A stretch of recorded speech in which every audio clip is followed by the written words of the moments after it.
From architecture to painting and sculpture, literature to live music and theater. Radio 111 presents Bonnie G and Brayan Mendoza with The Desert Scene, your connection to culture and entertainment in the desert cities. Here's Bonnie and Brayan.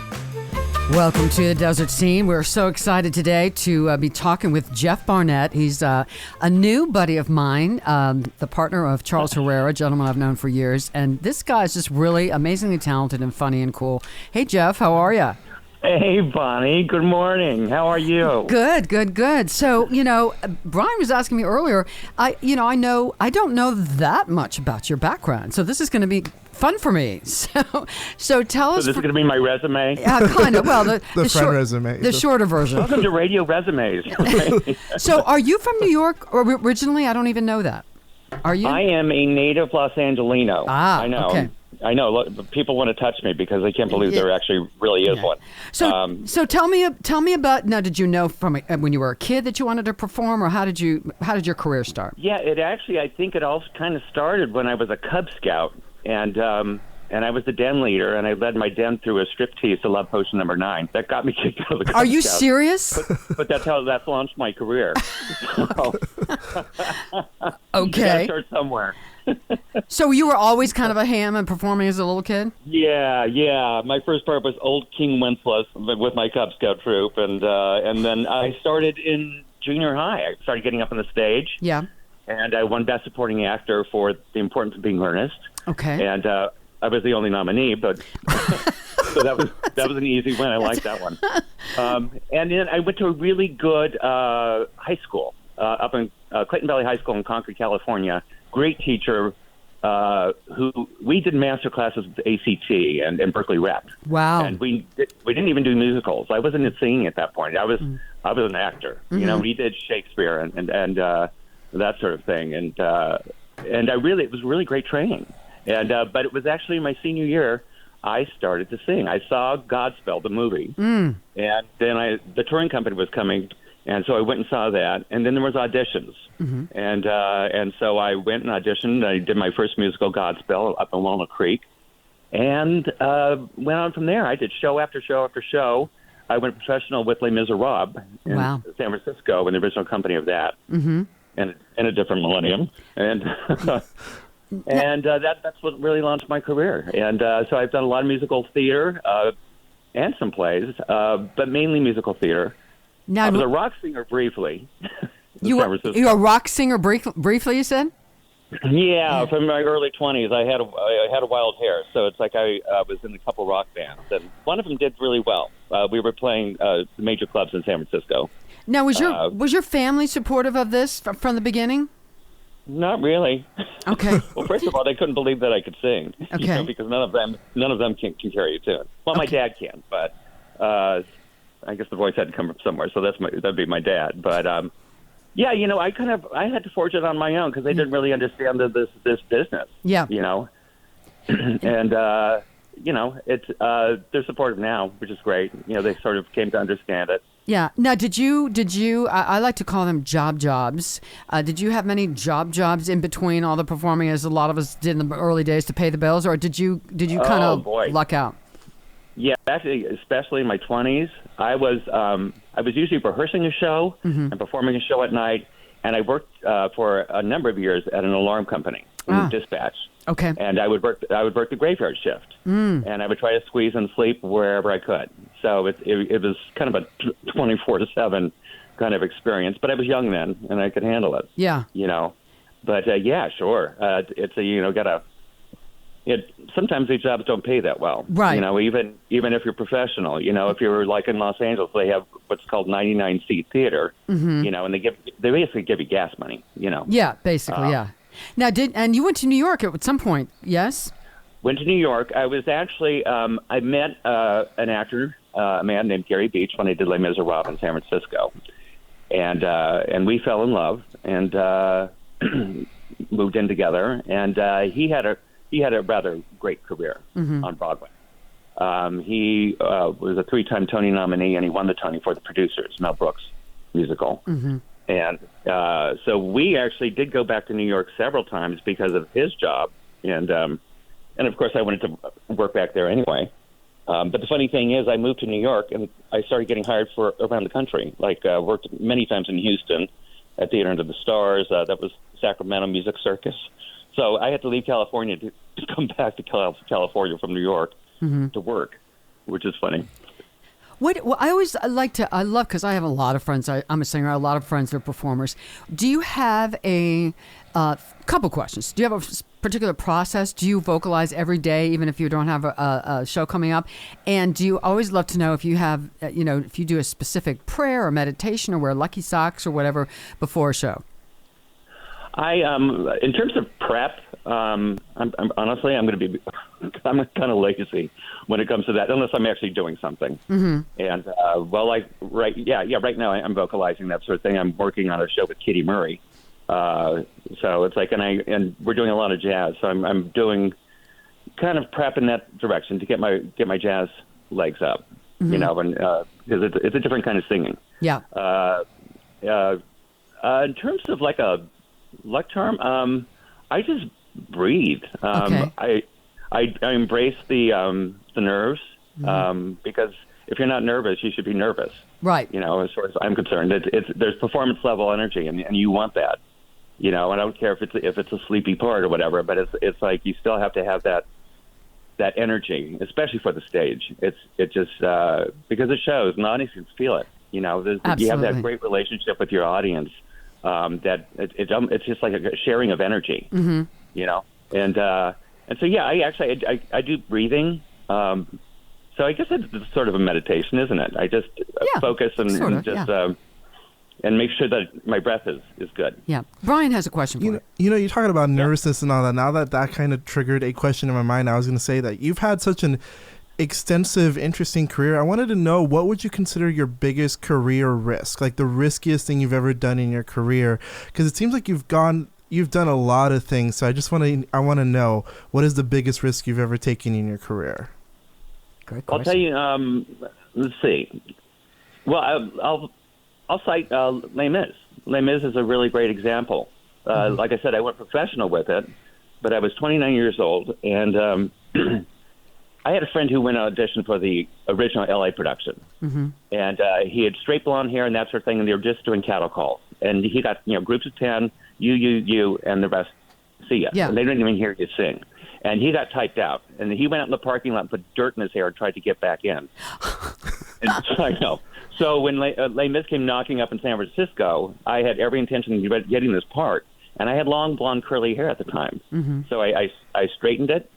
I had dyed it brunette. I mm-hmm. had new headshots done. I mm-hmm. frankly lied on my resume, said I was brunette. Yeah. And that got me in. Wow.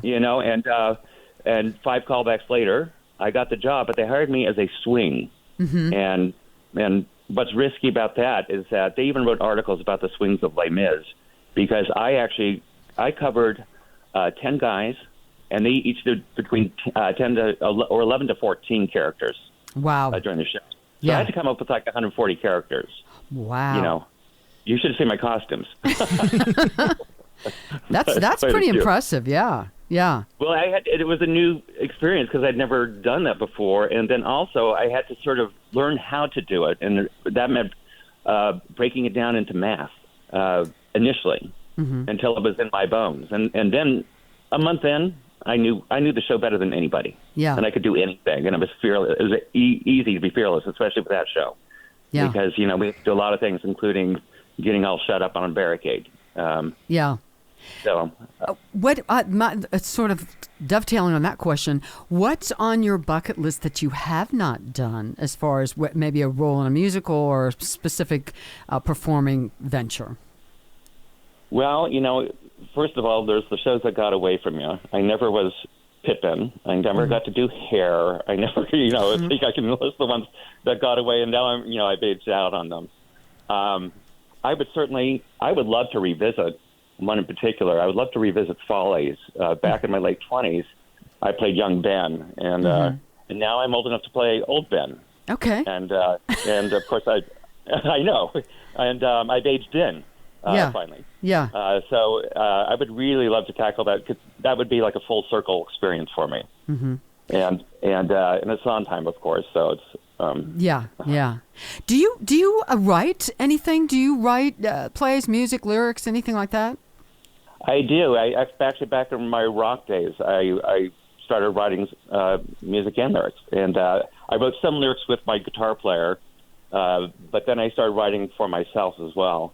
I am with BMI, and actually one of the songs, my guitar player ran it and recorded one of my songs with his band, his later band, and that got published. So it's like, so I am a published musician. Excellent, super. Yeah, I'm not writing anymore, but I need to feel inspired to do it. Something really needs to speak to me. Yeah. You just need to go outside and see a bird, and then it speaks to you and all that. Just kidding. Anything could be anything. Do you play piano? Do you play an instrument? Oh, you do play piano. I know that. Yes, you do. Yes, you know that. Yeah, I do know that. Play piano. Yeah. I was actually trained. I had a great teacher, but she was strictly classical. She told me that you want to do that pop stuff, you do it on your own. And wow. But yeah, I was actually, when I stopped taking lessons from her, I was actually starting on the early Mozart concertos. So I used to be pretty good. I can play now, and I do enjoy it. I mean, it's still my favorite instrument, and but I never played guitar. I tried, but I think because of the piano, I kept trying to put the piano onto the guitar. Do you know what I mean? Yeah. Yeah.